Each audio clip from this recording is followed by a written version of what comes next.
In addition to taking a group of people west from St. Joseph, Missouri to California, the thing that I did add to it, and I must say that was my creative contribution, was that I felt that this particular show lent itself to having a guest star every week, in addition to the continuing characters. None of the Westerns, Bonanza, Gunsmoke, Rawhide, and the others, really played up an outside figure. And I felt that each week we would tell the story of a different person and call the episode, the first one was the Willie Moran story, and then it was whoever was the star of the week or the stars of the week. And the very first one we got Ernest Borgnine to do, and he had just come off doing Marty and getting an Academy Award for it, and was just wonderful. He was an alcoholic who overcomes his problems and helps the Wagon Train get through a very nasty time. Was it written especially for him? It was written, I would, yes and no. I mean, we knew that he was the kind of guy we were writing for. If we couldn't get him, we'd have gotten somebody else. But yes, I would say to a degree it was written for him. And the same was true of the second one we filmed, which we wrote pretty much for Shelley Winters, who was a major star at that time. And her role was that of a prostitute who was going out to change her life out west. And her younger brother, played by Dean Stockwell, shows up on the train and gets into a lot of trouble because he defends his sister's reputation against people who want to throw her off the wagon train. So what we really had were dramatic stories with this ongoing premise that we were going west and we were going to face difficult problems as we went.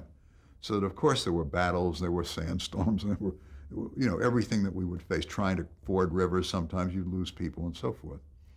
And I also brought in different kinds of writers from those who had been used in other series. I don't think E. Jack Newman, who was a very good writer in his time, and Sterling Silliff and people like that, had written Westerns. They had written other things very well, but not that.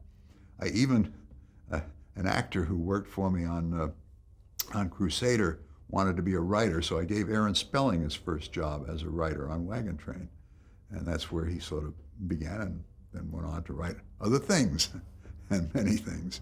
But that was the essence of the show. I mean, that's what made it different. For example, one of the most, I guess, memorable ones was one in which the famous Japanese actor from Bridge on the River Kwai, Sessue Hayakawa, played a great samurai whose lord was then the ambassador to the United States, and the ambassador had died in Washington.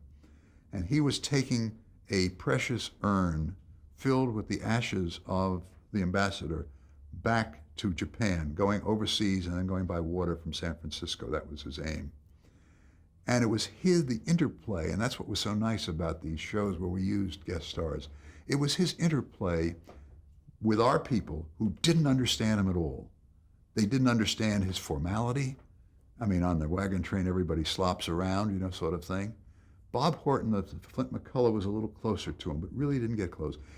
Didn't get close to anybody on the show until 3 renegades who were on the wagon, seeing that there were some precious stones in the urn, stole the urn. And along the way, they sprinkled the ashes where they couldn't be found. This samurai, who was in his 50s, got his sword and started after these guys. The men found themselves surrounded by a tribe of Indians. And the chief of the Indians, when Hayakawa showed up and tried to tell him what he wanted, the simpatico between them was immediate. They were the outsiders, and yet they were able to get together very quickly. So that the Indian chief gave each of these renegades a knife to fight with against this one man.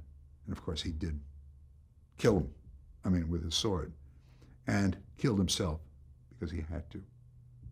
That was very touching.